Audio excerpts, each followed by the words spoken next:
right. Well, good morning, everyone. Welcome to our class. This is, as I assume you all know, this is H105, Section 8.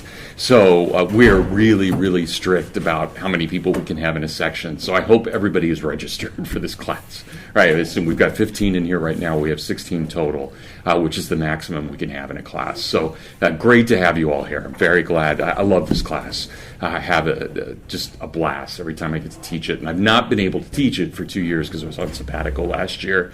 And then, of course, the year before that, we had all the COVID. And probably some of you in the class will remember that.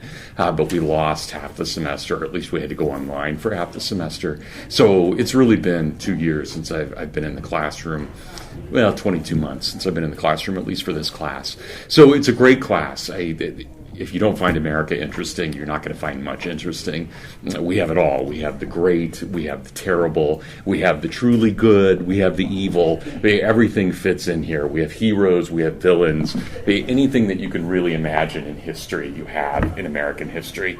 And I do think, overall, just to kind of start us off, I think it's really important to note that when we think about American history, not only are we thinking about all kinds of history because we have every people in the world lives in America. There's no other country, with the exception of Singapore, that has the ethnic diversity that we have in America. That in and of itself, I mean, you just go to a place like Houston and you see how unbelievably diverse it is in terms of its ethnic makeup, in terms of its communities.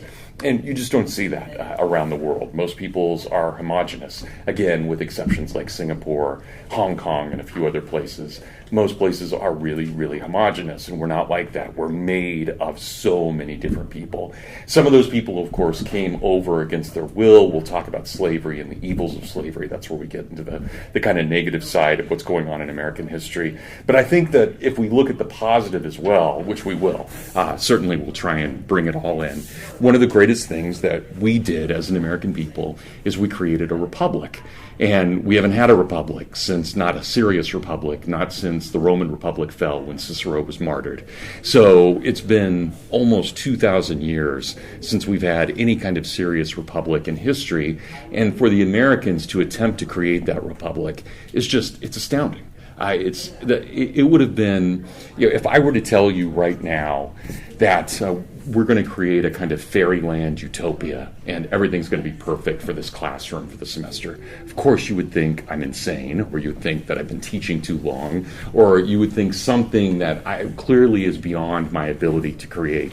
And that's exactly what the world thought of America when America created a republic. A republic was as impossible in history, at least most people thought in the 1770s, as what I'm describing as a fairyland utopia.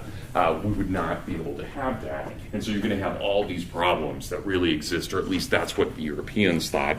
And Asians thought that as well. There weren't as many Asian views on America at that time. But certainly the Europeans thought that we were off our rocker. This was insane. So here's what we're going to do this semester. I've given you the syllabus, and you should all have a reader, right? Everybody have a reader? So that, if you remember from Western Heritage, that reader is absolutely yours. Do not think that I gave those to you. You guys all paid for those in your fees. There's even a little line in your fees that says textbooks. So you may not have seen that because it's hidden, not hidden intentionally, but it's one of those lines out of a million lines. So you've paid for that. That's your book. One of the things that we tried to do in the history department when we put these together is we want you to be very involved in the primary sources of what we're doing throughout the semester. We're never going to have, so if you'll remember in Western Heritage, you would have, for example, the Socratic dialogue. You had the Crito, and then you had Cicero, and then you had St. Augustine. And it was kind of non-stop greatest hits of Western civilization, always at this very high level.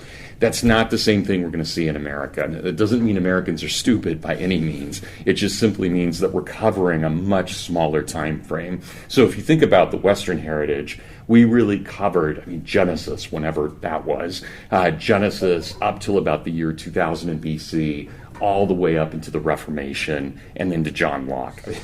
We covered close to 3,700 years in the Western Heritage. And that means out of 3,700 years, we can really pick and choose. Well, America as a place has only been known to the Europeans since 1492. So a little over 500 years have we actually known about America. So it's a little difficult to compare 500 years of history, and in our reader, we only go over about 300 years of history. But it's a little or 400 years. It's a little difficult to compare that 400 years to the 3,700 years we had of Western civilization. So it doesn't mean that what we're doing in here is not as intelligent as what we did in the Western tradition. It's just that it's different because we're focusing on such a much more narrow time frame, and we're going to see that throughout the semester. So the semester will be broken into 3 parts, and you have a test, which is typical for all the heritage courses and the way we teach this. You'll have a test at 5 weeks, one at 10 weeks, and then you'll have your final. And the class will generally, it depends where you guys are interested. If suddenly we find that you just want to talk about the Texas Revolution and the Alamo, well, we'll end up spending a day on the Alamo. Otherwise, we may spend 10 minutes on it. A lot's going to depend on how you interact and what you're interested in and how I read the class and understand what you're interested in as well. So if things work according to plan, which they never do, but if they work according to plan, we will be covering the colonial and the revolutionary period in the first third of the semester. We'll cover the 19th century in the second third of the semester, and then the 20th century in the final third of the semester. So we're actually going to end about 1989 before you guys were born. And I know that seems kind of odd, but we're in the middle of revising the Heritage Reader right now so that we'll have it go up to the present day, but we're not quite there yet. And so you'll probably be the last class that only goes up to about 1989. And certainly if you're just not satisfied at the end of the semester and you really want to know about things from 1989 to the present, we'll have an extra class or something. So that can be voluntary, and we can just meet in the evening, and if anyone wants to talk about 9/11 or what's going on, we can do that. So don't worry about that. But for the most part, we're going to be covering about 1620 up until about 1989. So that's really going to be the kind of heart of our course as we're thinking about what America is. I do want to warn you that we're also going to be dividing this into 3 different sections. So not only are we doing 17th and 18th, then 19th and 20th, but we're also breaking down the course so that we're going to be looking at America in its Republican phase, and then America in its democratic phase, and then America more in an ideological phase. And in doing that, I have to admit, the last third of the semester can become rather depressing. I mean, when we're talking about the Nazis and the communists, there's just nothing kind to say about these people. And so as we're thinking about America's response to the world, we're going to have to deal with a lot of kind of negative things. And I show one film clip in class. It's the only film clip we'll watch. But we'll watch about 10 minutes of a movie called The Killing Field, which came out when I was a sophomore in high school. So way back in 1984, it came out. But it looks at a Cambodian gulag. So you're actually in a Cambodian prison camp, and we'll see it's about 22 minutes long, and we'll watch what life was like, and it's horrendous in every way. It's horrible, and you'll come out of the class being depressed that day. So I warn you now that if you stick with me for the semester, there will be some very downer days, especially as we get towards the present. But I also promise that we will end on a very positive note.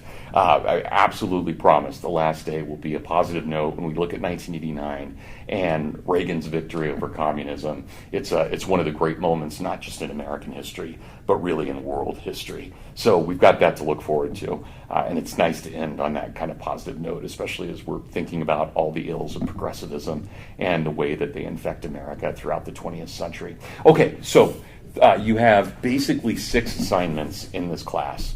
You have 3 papers, and those papers are generally due at 4 weeks, at 9 weeks, and then on the last day of class.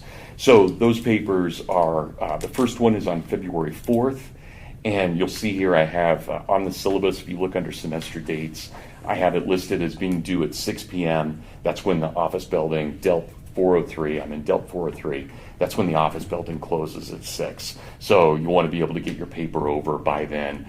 Don't give it to me in class. Just turn it into my office when you're done with it. And then your second paper is due on March 9th. That is not a Friday. that is a Wednesday, and the reason I'm doing that is because I'm assuming that probably Friday afternoon of that week, you'll all be gone. I hope you'll come to class, but then you'll probably take off after that because that's fall break, or spring break.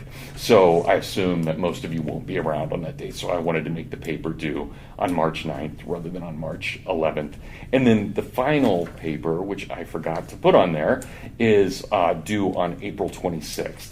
So at 6 p.m. as well. So April 26th at 6 p.m. I apologize for messing up on the syllabus there.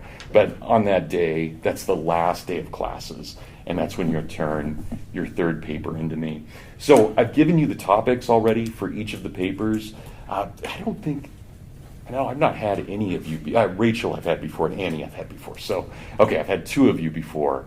But those of you who don't know me and haven't had me before, I'm very loose on the paper topics. So I have things, for example, on the first paper topic, using Washington's two speeches, right? We have two of his speeches in the reader. Explain the meaning and significance of virtue, and consider the ways in which virtue is related to the Republic.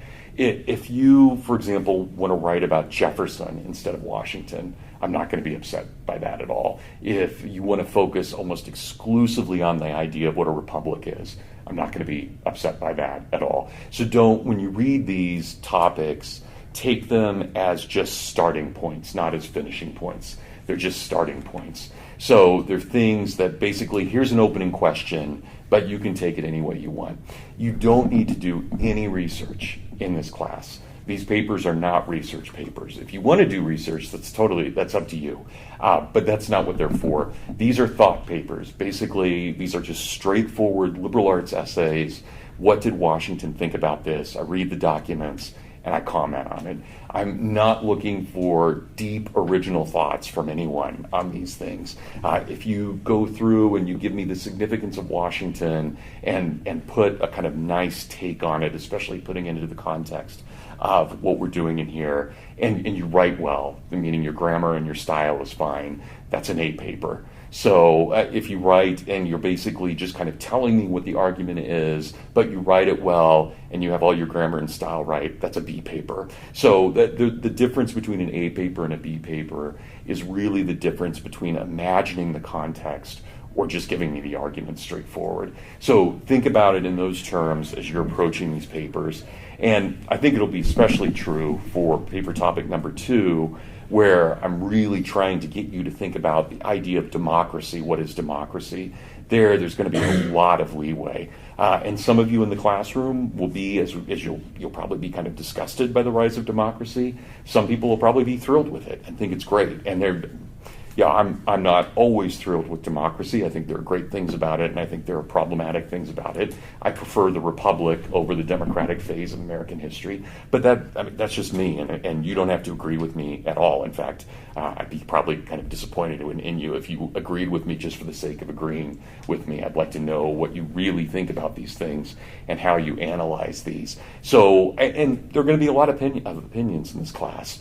I'm very pro-republic. I tend to be very mixed on democracy. I hate ideology. And some of you may be very different on that, and that's totally fine. I'll never, ever grade you on your viewpoints, but I will grade you on how you arrive at your viewpoints. So that's what we're really going to be focusing on in terms of argumentation. And then by the time you get to the third paper, you're in the 1960s at that point, and then we're really dealing with kind of the rise of a left-right spectrum. What's on the left? What's on the right? What does it mean? So again, those 3 papers really do break this down, not just in terms of 17th and 18th and 19th and then 20th centuries, but also in the way that we think about a republic and then a democracy, and then think about an ideological age. Okay, and then as I also mentioned, you'll also have 3 exams in here, and that's really where your grade is. So if you notice, if you add up the 3 exams together, that's 85% of your grade in here, and the final especially is worth over a third of a grade in the class. It's worth 35%. So basically everything in this class is cumulative. That is, we are constantly building towards the final, and the final is cumulative. It will be over the whole semester. So, and I've already given you don't have to read through them now, but if you look on the back page of your syllabus, I've given you the three possible questions the three major questions that I'll ask as your essay questions for that final. And you'll see I was having fun with these, but I've used these before and done this in class, and they've really produced some great things. Some students write straightforward essays. I've had others actually write a play. There are various ways that you'll be able to approach this, but we can talk a lot more about that as we get closer to the end of the semester. That's obviously 15 weeks away from now, and probably at this point seems like an eternity to most of you, but it'll come quickly, especially as the weather starts changing and we get into spring. Believe me, it will come very, very, very quickly, and we'll be flying through the class at that point. So this reader that you have is something that I'd like you to bring to class every class period.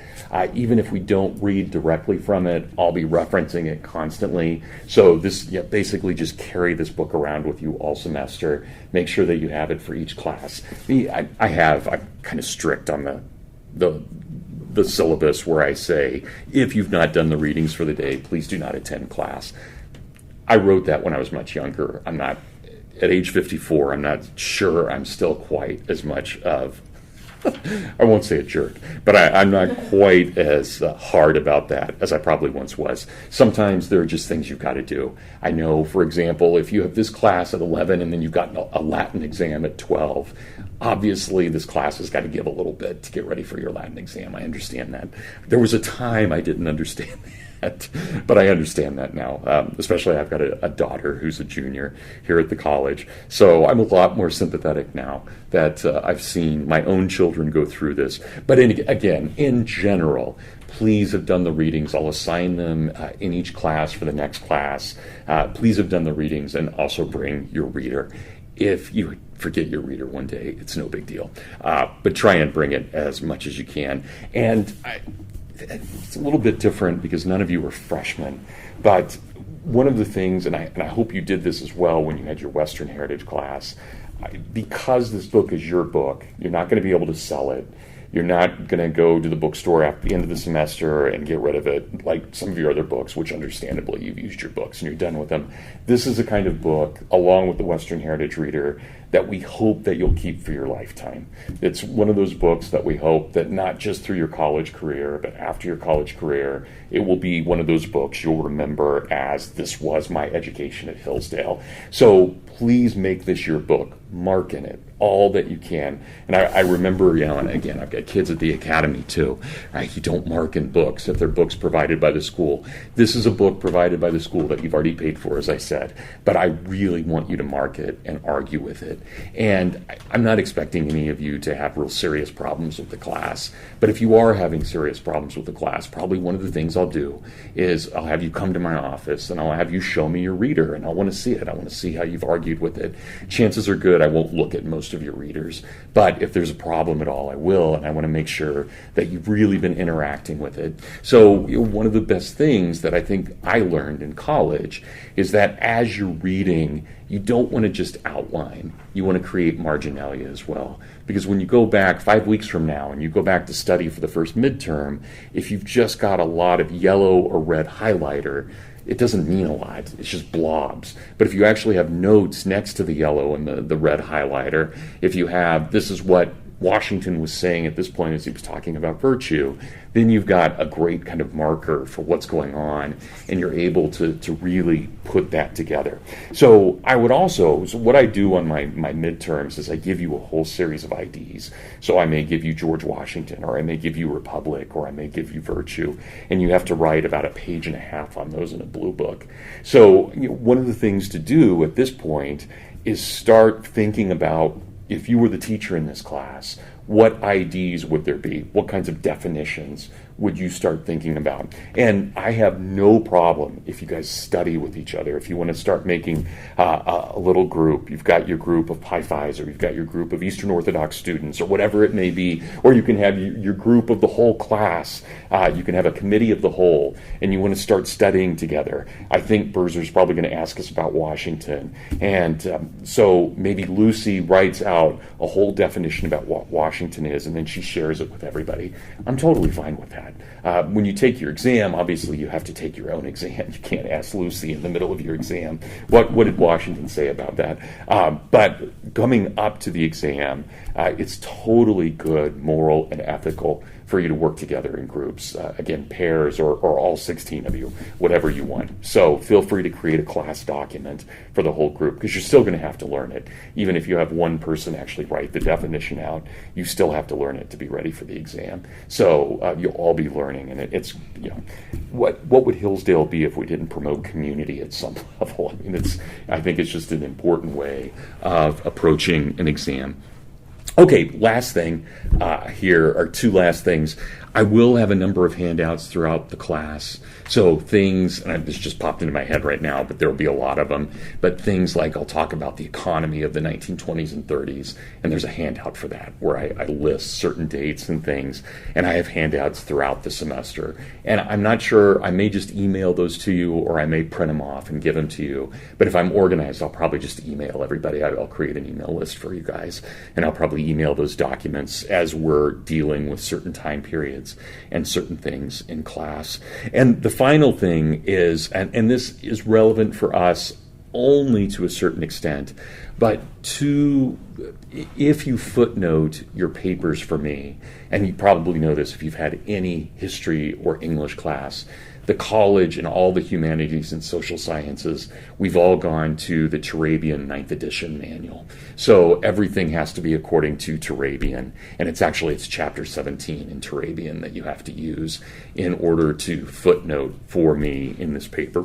My guess is that some of you will footnote a lot, and a few of you will only footnote a little bit. But if you do footnote at all, you'll need to use Turabians. Again, it's chapter 17 in the 9th edition. So, Joe. Are all the other formatting specifications for the papers also Turabian? They are, but because it's so straightforward, Joe, I mean, this isn't a research paper. So you're not going to give me a works cited page. You don't need to give me a cover page. Basically, you're going to give me about 1,000 words. So that's roughly about 2.5 pages, where you can give me front, back, and another sheet stapled together. So you don't have to be totally formal about the format, except for the footnoting. So footnoting really does need to be to Turabian style when you do that. And it's good if you have a copy of Turabian, but you can get it online easily. Look up Turabian online and look up the 17th chapter.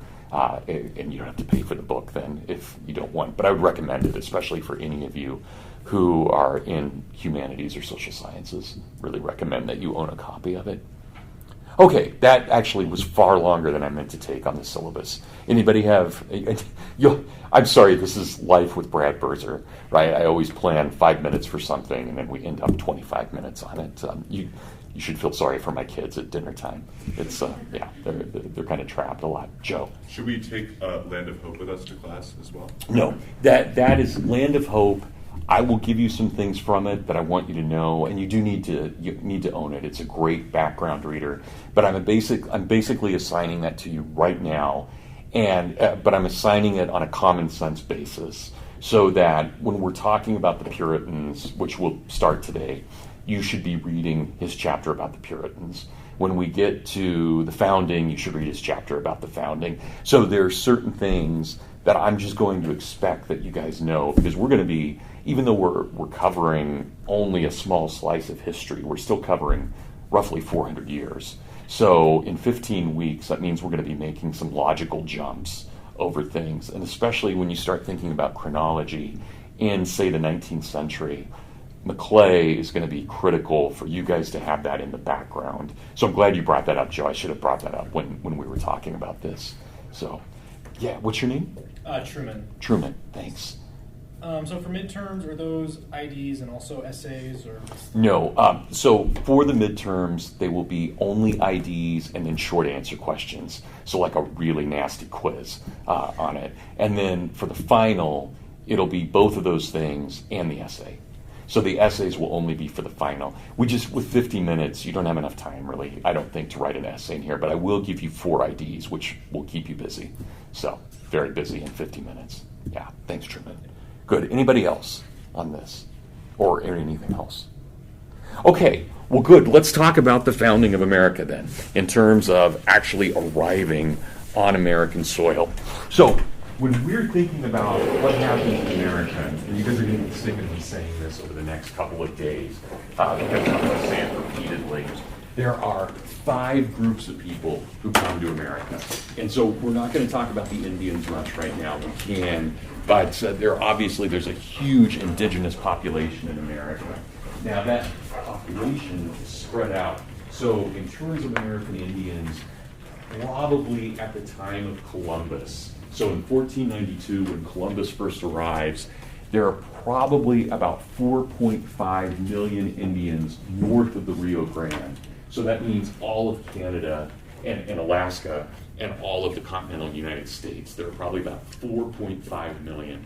We know that, and this is a horrible, tragic moment in history, but there's obviously nothing that could have been done about this either. With the American Indian, anywhere between about 50% and 95% of the American Indians died by disease. So they would encounter someone from Europe or from Africa, and anywhere, it could be 2 weeks, it could be 2 months later, their population could decline anywhere from 50 to almost 100%. So disease, more than anything else, ravaged the American Indian. And there are reasons for that, a lot of reasons. Certain peoples tend to be more prone to certain diseases.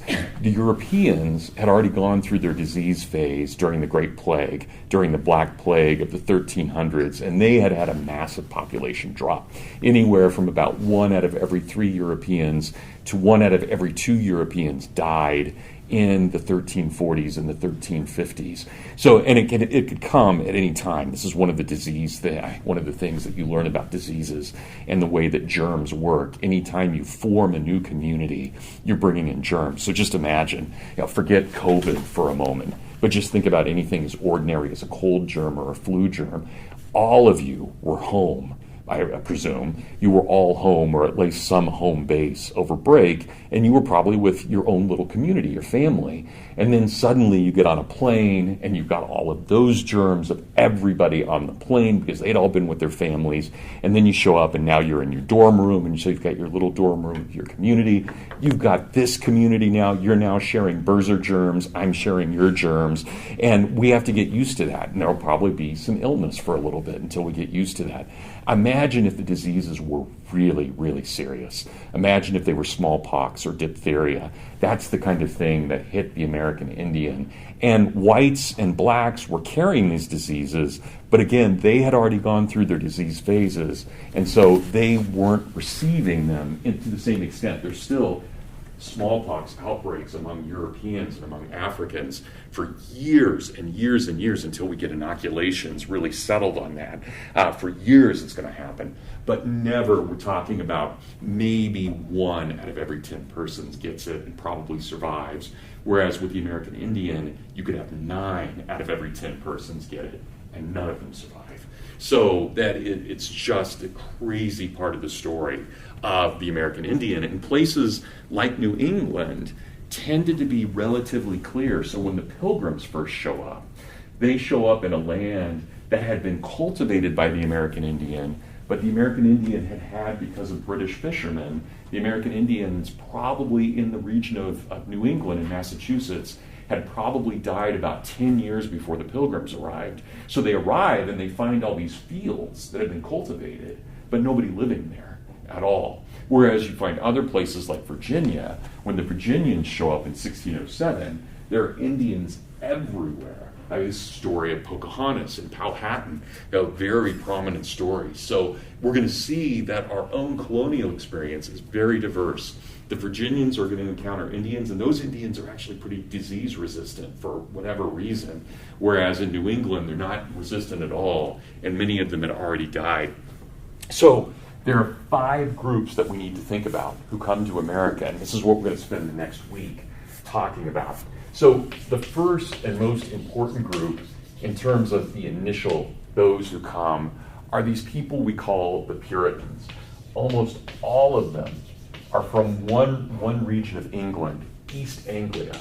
And what's fascinating about this is almost all of these peoples, these Puritans who come and they settle in Massachusetts, almost all of them are not Anglo-Saxon, but they are actually the old Danes that had conquered the Anglo-Saxons in East Anglia way back during the Viking period.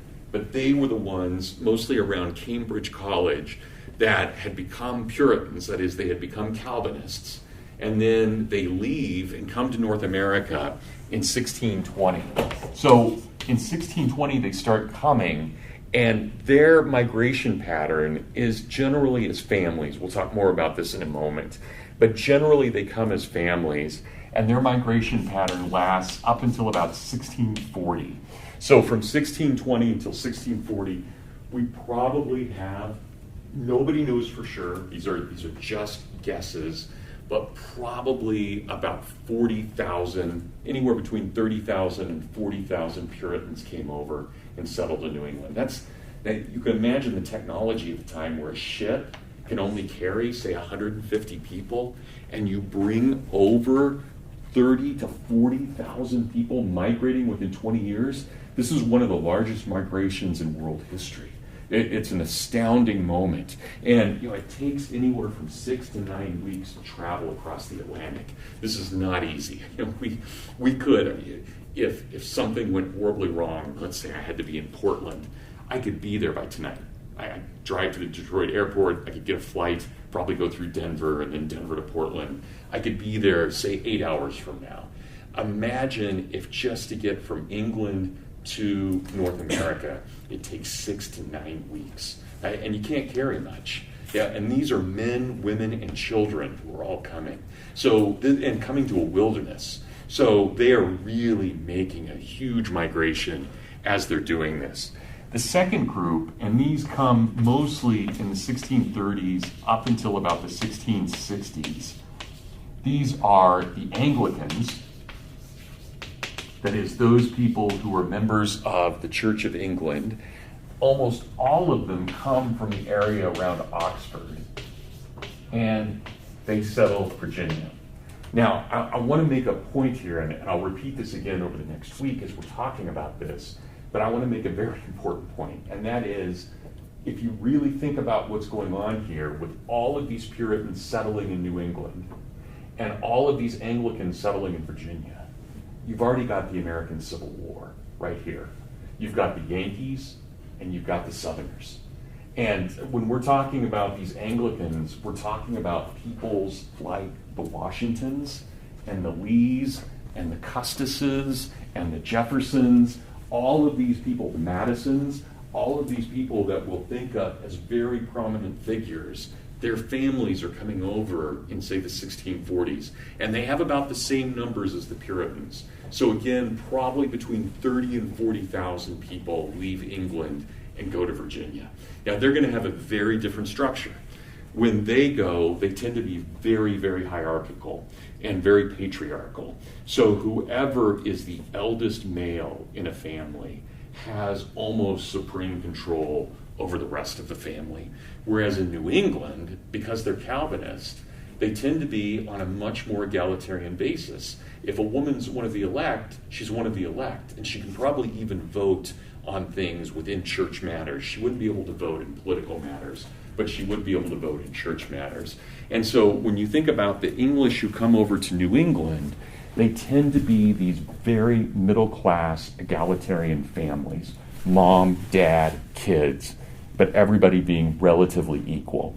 In Virginia, you have the patriarch, and then you have his wife, who quite often is more of an adornment than anything else. She has almost no power at all in the community or in the family. And then you have all of their sons and daughters, and then you have all of their servants, and then, of course, you're going to introduce black slavery into this as well. And so you're going to have a very hierarchical society. And so that's why I'm not exaggerating when I say we really are already getting the seeds of the Civil War here when we think about these people settling in Massachusetts and these people settling in Virginia. People in Massachusetts will be the Puritans who will move across into upstate New York and then found places like Hillsdale. right? If you guys have been downtown, and I know downtown's a little rundown, but if you've been downtown and if you've just looked at the layout of the triangle there with the city, with the courthouse in the middle of the city triangle, and then across the street you've got the Anglican church and you've got the Catholic church and you've got the businesses, that's all laid out on a New England model. So Hillsdale was originally founded by New Englanders who had migrated. They'll be the same people who voted for Abraham Lincoln in 1860. So whereas in the South, you're going to have the Washingtons and the Lees and the Custuses and these very elite families with these very elite figures on top of them. So radically different cultures here, radically different between what we see. Even though they're all English, they really represent a very different type of what is English overall. And then in the 1660s, up until about the 1680s, we have another group, and they're more spread out in England, but they tend to be from generally around London. And these are the Quakers. So I'm going to put them London as their main. But these are the Quakers. And they will come mostly, but not exclusively, mostly to Pennsylvania and Delaware. So they too will have large numbers, probably not as large as the Anglicans and the Puritans, probably only about, say, 15 to 20,000 total, but still enough that they're making a very serious colony with Pennsylvania. They're going to look in terms of their economics, in terms of their social pattern. They're going to look a lot more like the Puritans. They're going to be mostly middle-class families, mom, dad, kids, in the way that they're approaching things.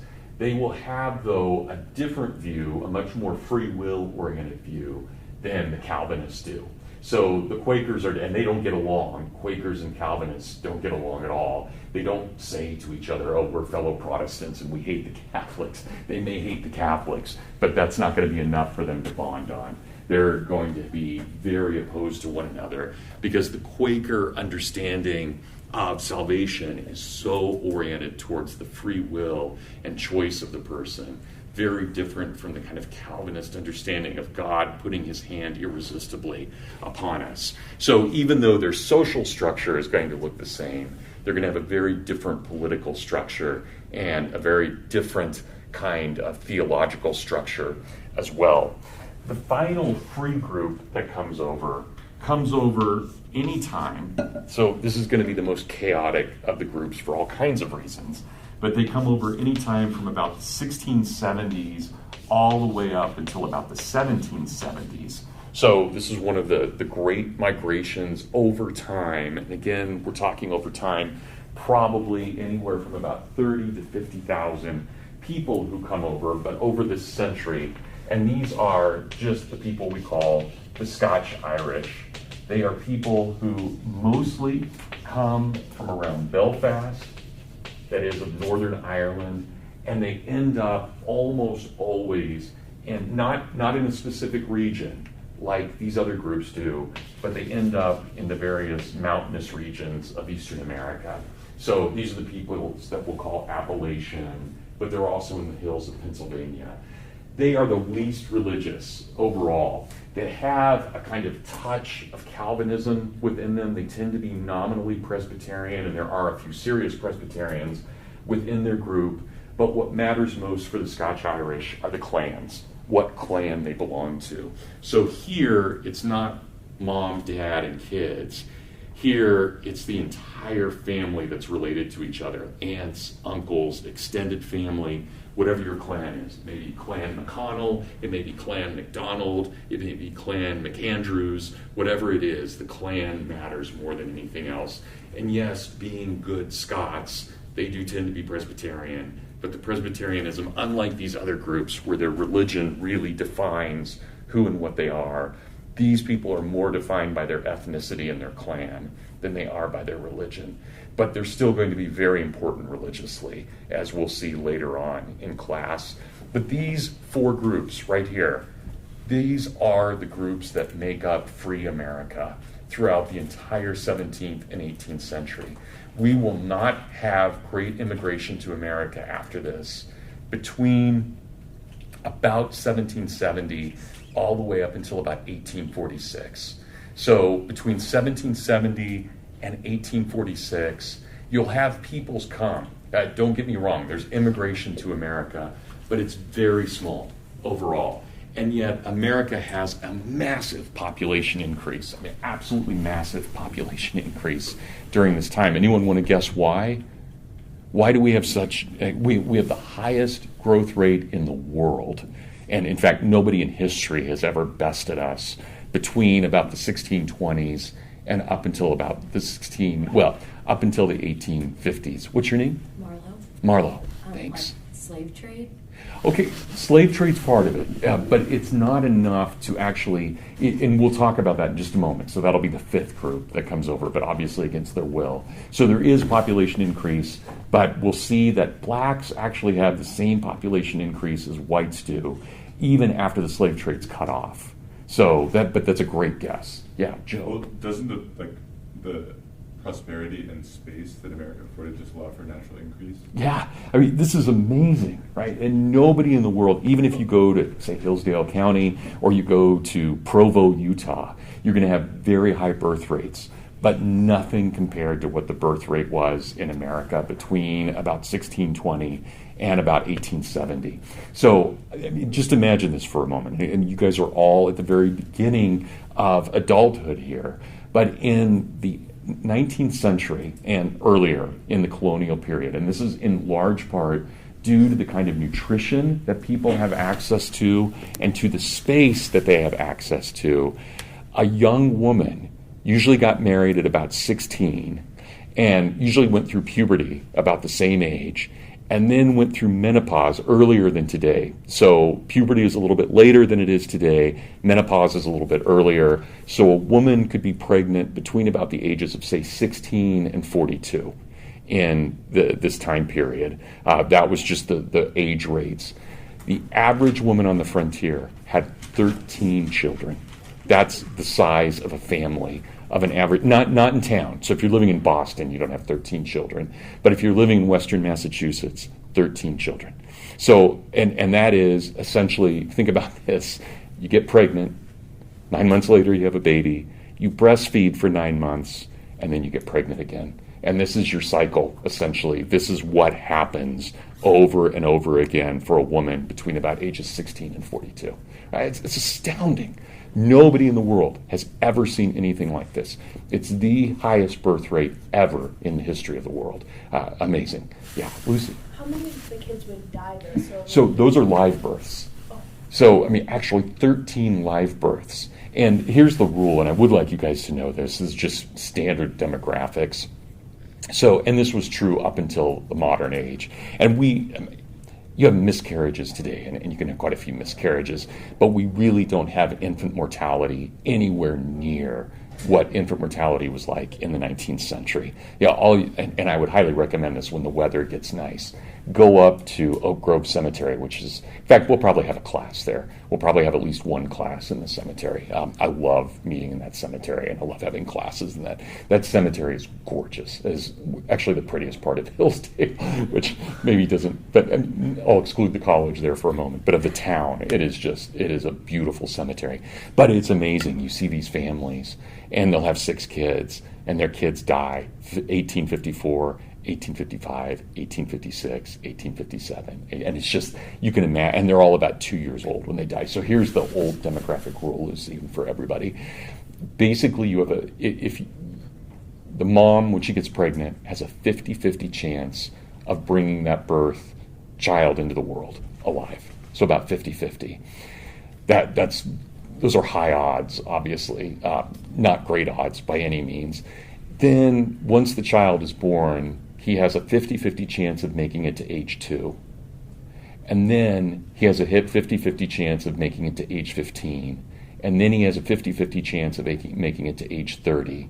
And usually if you make it to 30, you'll probably live till about 70 or 80. I mean, now lifespan's a lot greater than it was, but 70 would have been a really good run in the 19th century. So those are, again, it's always 50-50, and it's birth, age 2, age 15, and age 30.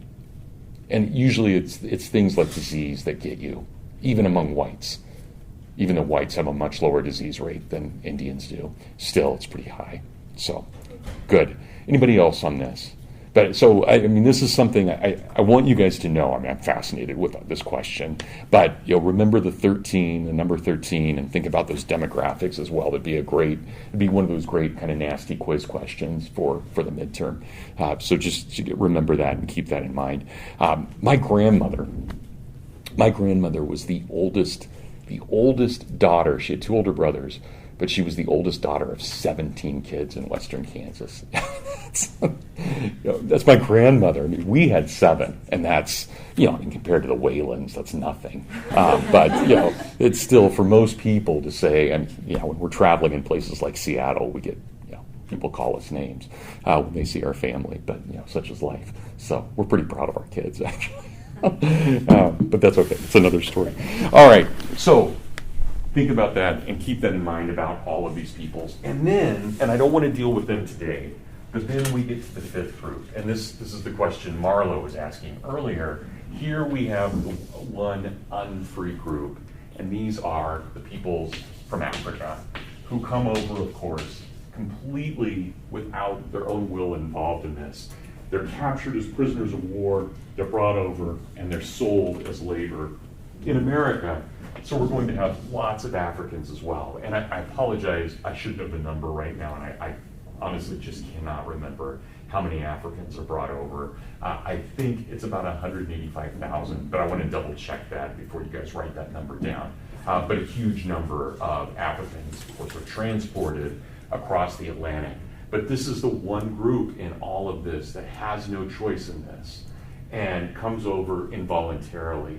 But there's also something else, and we'll talk more about this. I'll do a whole day on slavery, and I'll bring in some PowerPoint slides and some various maps and things. But one of the worst things about slavery, and there's nothing good about slavery, but one of the worst aspects of slavery is that all of these peoples who are taken from West Africa, a few from East Africa, but almost all of them from West Africa, are taken from different tribes. So when you think about these groups who come over, right, on this side, all of these groups know each other. They come over intentionally, one with another. Now, sometimes families will come over, especially the Scotch Irish. They'll come over by selling themselves into servitude. This is called indentured servitude.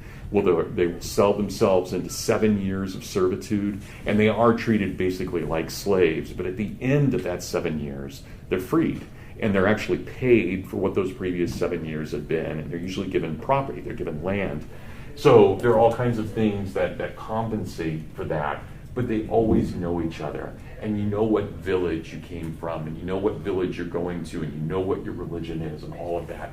With Africans, there are so many Africans captured from so many different tribes that on one slave ship, you may have, let's say that you have 100 slaves on the slave ship. You may have, theoretically, 20, 30 different languages being spoken. They're going to have different religious systems. They're going to have different mythological systems. And so when the Africans are brought over, it's not just that they're ripped away from their freedom. They're actually ripped away from all of their ties to everyone around them as well. And that's still a problem in the black community today, that it is very difficult for blacks to be able to trace their ancestry. It's being helped by things like 23andMe and these various gene things that you can do, these various services, but still we don't have a complete picture at all in the way that migration works and for the Africans, because it's such a hodgepodge of various peoples. All right, anybody have any final comments or thoughts about any of this?